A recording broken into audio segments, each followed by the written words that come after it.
Assalamualaikum warahmatullahi wabarakatuh. Salam sehat, salam sejahtera untuk rekan-rekan di seluruh penjuru tanah air.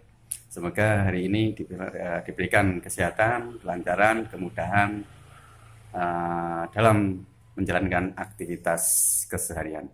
Oke, kali ini kita akan membahas seputar tentang pendataan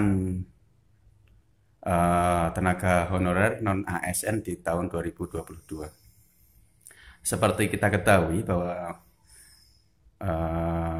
Undang-Undang ASN nomor 5 tahun 2014 itu pemerintah itu hanya mengakui PNS dan P3K sebagai pegawai pemerintah. Nah, beberapa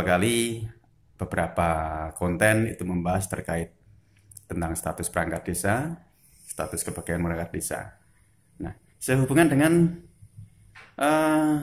penghapusan tenaga honorer di tahun 2023 nanti, pemerintah melalui Menpan RB telah mengadakan pendataan tenaga honorer non-ASN yang dimulai bulan kemarin sampai dengan tanggal 31 Oktober tahun 2022. Di dalam pendataan tersebut terdapat beberapa kriteria yang kalau dicermati, disimak, itu bisa menjadi salah satu pintu masuk perangkat desa masuk dalam ASN. Apa dan bagaimana kriteria tersebut? Tetap simak di channel Pak Wartos Ndeso. Kembali bagi rekan yang yang baru bergabung, baru menemukan channel ini dan belum subscribe, silakan tekan tombol subscribe, like, komen, kemudian share di media sosial rekan-rekan jika ini memberikan manfaat. Oke, terus pantau channel Pak Wartos Ndeso, tetap tabah, tawakal, ikhlas dalam menjalani kehidupan, selalu ada solusi dalam setiap permasalahan. Seperti biasa, salam dari perantauan.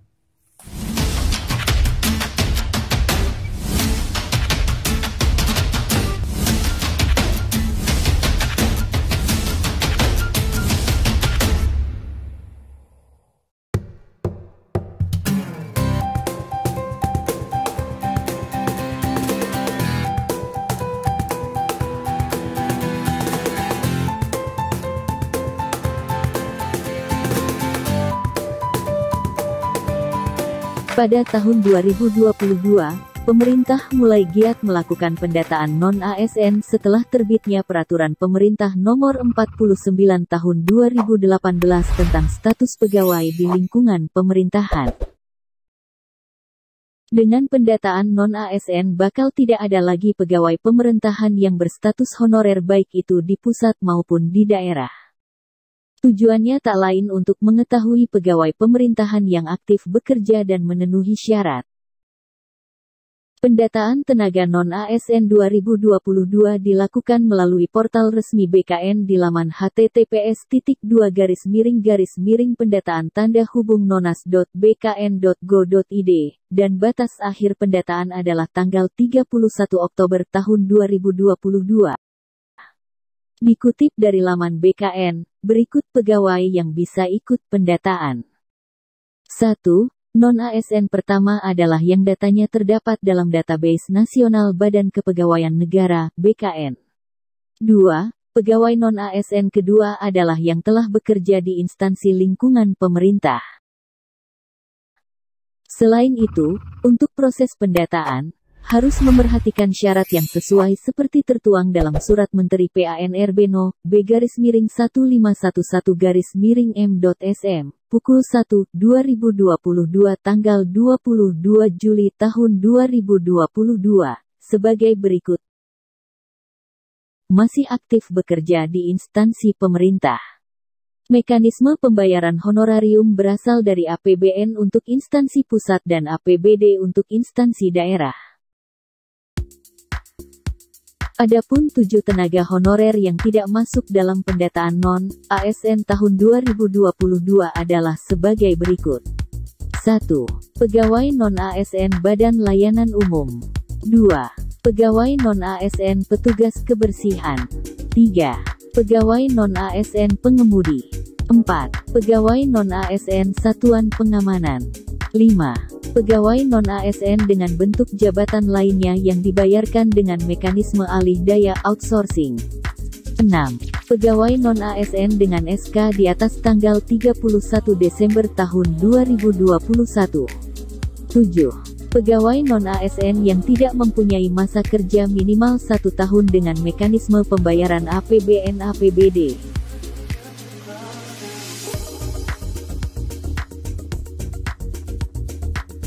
Selanjutnya, yang tidak termasuk dalam pendataan kemungkinan akan dialihkan sebagai pegawai dengan pola outsourcing, yang mekanismenya menggunakan tenaga jasa. Jika melihat data-data di atas, ada beberapa poin yang sebenarnya profesi perangkat desa bisa memenuhi syarat untuk masuk dalam pendataan non-AS 2022. Yaitu, pertama, pegawai non-ASN yang aktif bekerja di instansi lingkungan pemerintah. Adapun alasannya, diakui atau tidak selama ini perangkat desa bekerja dalam lingkungan pemerintah. Hal ini dibuktikan dengan tugas-tugas yang dilaksanakan perangkat desa adalah tugas pemerintahan. Kedua, mekanisme pembayaran honorarium berasal dari APBN untuk instansi pusat dan APBD untuk instansi daerah.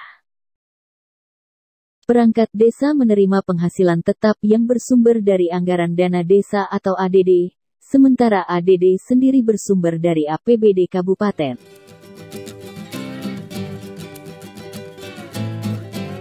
Dari kedua kriteria tersebut, sebenarnya tidak ada alasan bahwa perangkat desa tidak masuk dalam pendataan non-AS tahun 2022.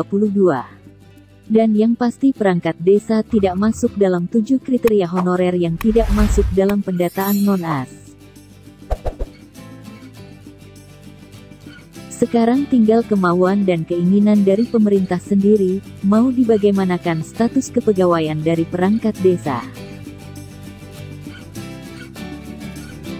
Oke, itu tadi sekelumit kupasan tentang pendataan tenaga honorer non-ASN di tahun 2023, yang beberapa poinnya sebenarnya itu perangkat desa masuk dalam kriteria yang diinginkan oleh pemerintah.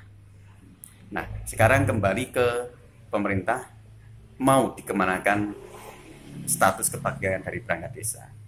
Oke, terima kasih telah menyimak konten ini.